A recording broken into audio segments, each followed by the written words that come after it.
حضور اکرم صلی اللہ علیہ وآلہ وسلم کو اللہ رب العزت نے آخری رسول، آخری نمونہ کامل اور انسانیت کے لیے نجات کا آخری دروازہ بنا کے بھیجا ہے۔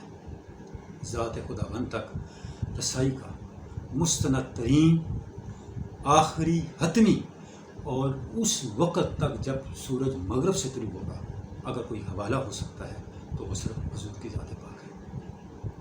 حضور کا کائنات انسانیت پر، انسانی شعور پر یہ احسان ہے کہ اب حضور نے انسانی شعور کو ابدی اور مطلق آزادی عطا کر دی ہے، بایمان کہ اب قیامت تک کوئی شخص یہ دعویٰ نہیں کر سکتا کہ اب میں تمہارے لیے اتھارٹی ہوں، میرے پاس وہ گائیڈنس ہے جسے تسلیم کرنا یا نہ کرنا ایمان اور کفر، نجات اور تباہی اور ہلاکت کا معاملہ ہے۔ یہ دعویٰ صرف حضور کو سزاوار ہے، حضور کو شایع نشان ہے۔ اللہ رب العزت نے حضور کو اسوہ حسنہ جو ہے وہ بنایا اہل ایمان کے لیے، یعنی ایسا نمونہ کامل جہاں پہ آ کے ہر گریونس ایڈریس ہو جاتی ہے، جہاں پہ آ کے ہر کمی پوری ہو جاتی ہے، جہاں پہ آ کے ہر سوال جواب میں ڈل جاتا ہے۔